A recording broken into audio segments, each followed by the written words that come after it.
প্রতি সপ্তাহের ন্যায় আজকের জুমার সংক্ষিপ্ত আলোচনার বিষয় ঔষধ। আজকের জুমার সংক্ষিপ্ত আলোচনার বিষয় ঔষধ তথা ফসলের জাকাত। ইনশাআল্লাহ তাআলা ফসলের জাকাত তথা ঔষধ সংক্রান্ত আলোচনা কোরআন এবং সহিহ সুন্নাহর আলোকে আপনাদের সামনে উপস্থাপন করব। ওমা তৌফিকি ইল্লা বিল্লাহ। আল্লাহ সুবহানাহু ওয়া তাআলা আপনাদের সকলকে ঔষধ তথা ফসলের জাকাত সংক্রান্ত আলোচনা শোনার তৌফিক দান করুন। সকলে বলি আল্লাহুম্মা আমিন। তাহলে আজকে আলোচনার বিষয় কি? ঔষধ, যাকে আমরা সাধারণভাবে যদি বলি সেটা হচ্ছে ফসলের জাকাত, মালের জাকাত তথা সম্পদের জাকাতকে বলা হয় জাকাত। এবং আমরা জমিতে যেটা আবাদ করি, ফসল ফলাই, এইটার জাকাতকে বলা হয় ওশর। অশরুন শব্দটা হচ্ছে আরবি শব্দ। কি শব্দ? অশরুন শব্দের আবিধানিক অর্থ হচ্ছে জুজুম ওয়াহিদুম মিনাল আশার, তথা 10 ভাগের 1 ভাগ, 1/10, সেইটাকে আরবিতে বলা হয় ওশর। মানে ওশর শব্দের অর্থ হচ্ছে কি 10 ভাগের 1 ভাগ। এখন 10 ভাগের 1 ভাগ বলতে আমরা কি বুঝি? যদি 10 মণ হয় তাহলে 1 মণ, যদি 100 মণ হয় তাহলে 10 মণ, যদি 100 টাকা হয় তাহলে 10 টাকা। টাকাটা হচ্ছে কি জাকাত, আর ফসলের যেটা আমরা ওশর দিব সেটা হচ্ছে ফসলের জাকাত। তাহলে এখানে একটা কথা জেনে রাখেন যে ওশর শব্দের অর্থ হচ্ছে 10 ভাগের 1 ভাগ তথা 1/10। পারিভাষিক সংজ্ঞা: ওশর হচ্ছে আপনার উৎপাদিত জমিতে, আপনার ফসলাদি জমিতে যে প্রোডাক্ট, যে আপনি ফসলটা চাষাবাদ করবেন, সেই ফসলের 10 ভাগের 1 ভাগ বাইতুল মালে জমা প্রদান করাকে বলা হয় ওশর। যেহেতু আমাদের ইসলামী রাষ্ট্র নয়, সুতরাং আমাদের দেশে বাইতুল মাল নেই। তাহলে ইসলামী শরীয়তের পরিভাষায় ওশর হচ্ছে আপনার জমিতে উৎপাদিত ফসলের 10 ভাগের 1 ভাগ জাকাত প্রদানের যে খাতগুলো আছে, 8টি খাত আছে, সেই খাতগুলোর লোকদেরকে খাতগুলোতে দান করাকে বলা হয় ওশর। এবং আরও যদি আমরা সহজ করে নিই, জমিতে উৎপাদিত পণ্য যেটা আমরা ফলাই, ফসল যেটা আমরা ফলাই, সেইটা যদি আমরা গরিব, মিসকিন, ফকির, নিঃস্ব, অসহায়, এতিম, মাদ্রাসায় আমরা যদি দান করে দেই, সেইটাকে বলা হয় ওশর। তাহলে টাকা হচ্ছে জাকাত আর ফসলের হচ্ছে ওশর। তাহলে ওশর শব্দের অর্থ কি? 10 ভাগের 1 ভাগ। সম্মানিত উপস্থিতি, এই ওশরটা নামাজ আমাদের ওপর ফরজ, জাকাত নিসাব পরিমাণ সম্পদের মালিক যারা আছে তাদের ওপর ফরজ, সিয়াম সুস্থ সম্পন্ন পুরুষের ওপর, নারীর ওপর ফরজ, প্রাপ্তবয়স্কের ওপর ফরজ, হজ যার হজ করার সামর্থ্য আছে, টাকা আছে, অর্থ আছে, ফরজ।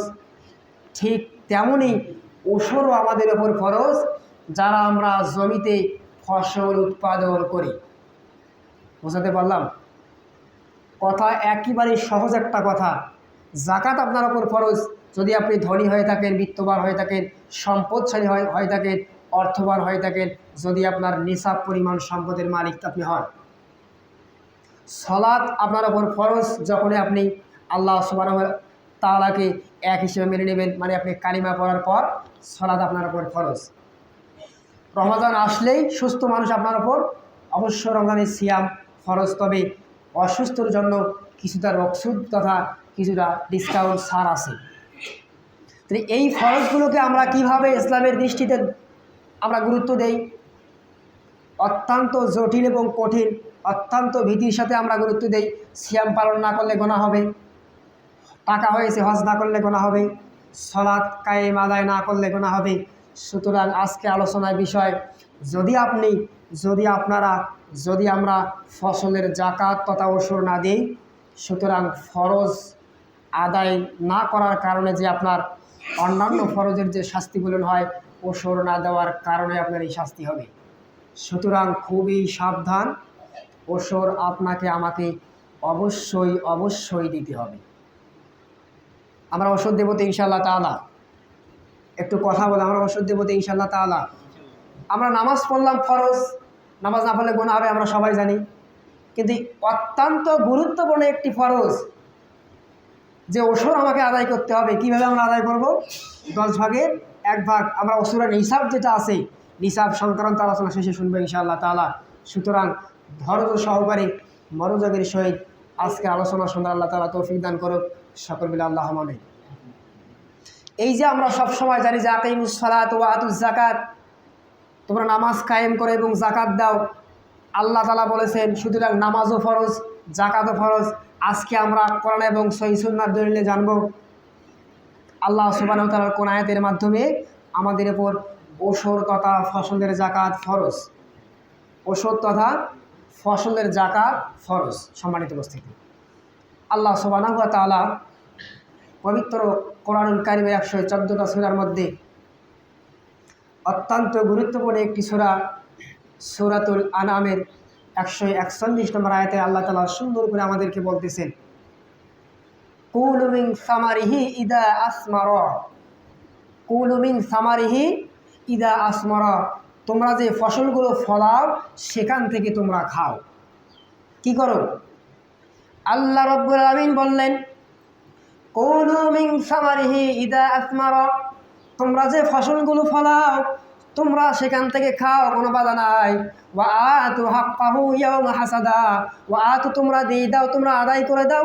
হাক্কাহু মানে তার হাসাদ, হাক্কাহু মানে তার অধিকারগুলো তোমরা আদায় করে দাও। ইয়াওমা মানে সেই দিন, হাসাদ মানে যেদিন তোমরা কর্তন করবা। সুতরাং আল্লাহ তাআলা বললেন যে ফসল তোমরা তোমাদের জমিনে ফলাও সেইটা তোমরা ভক্ষণ করো এবং সেইটাকে যখন তোমরা মারাই করে কর্তন করে ঘরের মধ্যে তুলবা তখন তোমরা তার হকটা আদায় করে না।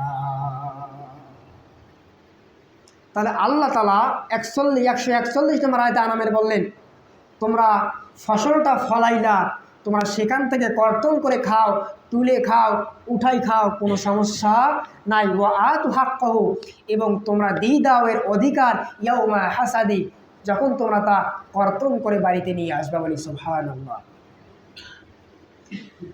তাহলে আল্লাহ রাব্বুল আলামিন কত সুন্দর একটা বিধান আমাদের মধ্যে দিয়ে দিচ্ছেন।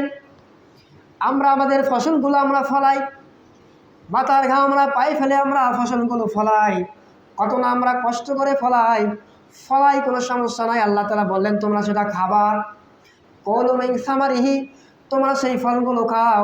ইদা আসমারা, যেগুলো তোমরা ফলাও সেখান থেকে তোমরা খাও। এবং তারপরে শব্দ আল্লাহ সুবহানাহু ওয়া তাআলা বলতেছেন, ওয়া আতু তোমরা দিয়ে দাও হাক্কাহু, তার হক সমূহ, ইয়াউমা হাসাদ, যেই দিন তোমরা তা কর্তন করবা। এই আয়াতের তাফসিরে এসেছে যে তোমরা যেটা হকটা আদায় করে দিবা, ওয়া আতু হাক্কাহু, এই হক বলতে এখানে ওসর তথা ফসলের যাকাতকে বলা হয়েছে। বলি সুবহানাল্লাহ। তাহলে ফসলের যাকাতকে কি বলা হয়? ফসলের যাকাত কি বলা হয়? ওসর, যেটা আমরা সূরাতুল আনআমের 141 নম্বর আয়াতে আল্লাহ তাআলা আমাদের মাঝে ফরজ করে দিয়েছে আমরা জানলাম। সম্মানিত উপস্থিতি, এখন এই ফসলের যাকাত যদি আমরা না দেই, সুতরাং আমাদের উপর ফরজ লঙ্ঘনের একটা গুনাহ হবে। আল্লাহ সুবহানাহু ওয়া তাআলার কাল কিয়ামতের কঠিন দিনে আমাদেরকে আসামের কাঠগড়ায় দাঁড়াইতে হবে। সুতরাং সাবধান, ফসল যার যতটুকু হয় চেষ্টা করবেন কিছু ওসর দেওয়ার জন্য। যদি তাও না পারেন, সর্বশেষ অপশন আপনি কিছু দান করে দিবেন। কারণ দান করলে সম্পদ পবিত্র হয়, সম্পদ বৃদ্ধি পায়। আর দান না করলে সম্পদ অপবিত্রিত হয়ে যাবে, আস্তে আস্তে সম্পদ আপনার সংকুচিত হয়ে যাবে, রোগবালাই, পোকামাকড় ইত্যাদিতে নষ্ট হয়ে যাবে। সুতরাং আমরা যদি ফসলের যাকাত তথা ওসর দেই, আমাদের সম্পদ বৃদ্ধি করে দেবেন কে? সম্মানিত উপস্থিতি, সুতরাং আসুন আমরা ওসর সংক্রান্ত আলোচনা শুনে আমাদের দিলটাকে একটু নরম করে আমাদের উৎপাদিত ফসলের আমরা যাকাত আদায় করে দেবো ইনশাআল্লাহ তাআলা। আল্লাহ রাব্বুল আলামিন মহাগ্রন্থ ইশিবারি কারিমের 2 নম্বর সূরা 267 নম্বর আয়াতে আল্লাহ তাআলা অনেক সুন্দর করে বলে দিচ্ছেন, এই ফসলের জাকাত তথা ওশরটা আমরা কারা দিব, কাদেরকে দিব, কিভাবে দিব, চমৎকার আলোচনা আল্লাহ তাআলা আমাদের মাঝে দিয়ে গেছেন। আল্লাহ তাআলা বললেন, ইয়া আইয়ুহাল্লাযীনা আমানু আনফিকু মিন তাইয়্যিবাতি মা কাসাবতুম। আমার আল্লাহ রাব্বুল আলামিন বললেন, হে ঈমানদারগণ, তোমরা ব্যয় করো, তোমরা দান করো, তোমরা যা উপার্জন করো, যা পবিত্র তোমরা উপার্জন করো তা তোমরা দান করো। মিন তাইয়্যিবাত শব্দের অর্থ হচ্ছে কি? পবিত্র। আল্লাহ তাআলা বললেন, তোমরা যারা ঈমানদার আছো শুধু তোমরা আমরা দান করবা। বেঈমানদের দান আল্লাহ তাআলা গ্রহণ করেন না, কারণ যার ঈমান নাই, যার বিশ্বাস নেই আল্লাহ তাআলার ওপর, হাবিবে পাক সাল্লাল্লাহু আলাইহি ওয়াসাল্লামের ওপর, ওই ব্যক্তি যদি আসমান এবং জমিন পরিমাণ যদি দান করে আল্লাহ তাআলার দরবারে কবুল হবে না। কারণ সর্বোপরি একটা মানুষের আল্লাহর ওপর বিশ্বাস থাকতে হবে, যার বিশ্বাস নাই তার কোনো কিছুই নাই। আল্লাহ তাআলা তারপরে বলো, ওয়া আতু মিন তাইয়্যিবাতি মা কাসাবতুম, তোমরা যা উপার্জন করো পবিত্র তা তোমরা ব্যয় করো। মানে যা আমরা পবিত্র উপার্জন করি তা আমরা কি করব? ব্যয় করবো তো ইনশাআল্লাহ। আল্লাহ রাব্বুল আলামিন পরবর্তী আয়াতের অংশে বলতেছেন, ওয়া মিম্মা আখরাজনা লাকুম মিনাল আরদি। জোরে জোরে বলে আল্লাহু আকবার। আল্লাহ বললেন, তোমরা যা উপার্জন করো তা পবিত্র হক তোমরা দান করে দাও। হে ঈমানদারেরা, তোমরা তা দান করবা। ওয়া আখরাজনা, এবং আমি যা বের করে দিয়েছি, লাকুম মিনাল আরদি, জমিন থেকে, তাও তোমরা ব্যয় করবা। এখানে একটা মেসেজ দেন, ওয়া মিম্মা আখরাজনা লাকুম মিনাল আরদি, ওয়া মিম্মা, এবং আখরাজনাকা, আমি যা বের করে দেই, আমি যা উৎপাদন করে দেই, আমি যা উৎপন্ন করে দেই, মিনাল আরদি, জমিন থেকে, তোমরা সেটা ব্যয় করো। সূরাতুল বাকারা 2 নম্বর সূরার 267 নম্বর আয়াত ওশর ফরজ হওয়ার দলিল আমরা দিলাম কয়টা? কোরআনুল কারীম থেকে 2টা দলিল আমরা দিলাম। নামাজ ফরজ, রোজা ফরজ, হজ ফরজ, যাকাত ফরজ। সুতরাং আপনাদের ওপর, আমাদের ওপর কি ফরজ? ওশর আদায় করা ফরজ। সম্মানিত উপস্থিতি, সুতরাং ফসলের যাকাত যে আল্লাহ তাআলা আমাদের উপর ফরজ করে দিলেন, আমরা আদায় করবো তো ইনশাআল্লাহ। তাহলে ফসলের যাকাত আমরা যদি সেটা বৃষ্টির পানিতে তথা আল্লাহ সুবহানাহু ওয়া তাআলার পানিতে যদি আমরা চাষাবাদ করে থাকি, ফল যদি আমরা পাই, সেটা দিব আমরা 10 ভাগের 1 ভাগ। কত দিব? আর যদি আমরা আমাদের পানি দ্বারা, আমাদের সেচ প্রকল্প দ্বারা যদি আমরা সেচ দেই, পানি দেই, তাহলে সেটা দেব 20 ভাগের 1 ভাগ। সম্মানিত উপস্থিতি, আসুন আমরা সকলেই ফসলের যাকাত তথা ওশর দেব ইনশাআল্লাহ তাআলা। আল্লাহ সুবহানাহু ওয়া তাআলা আমাদের সকল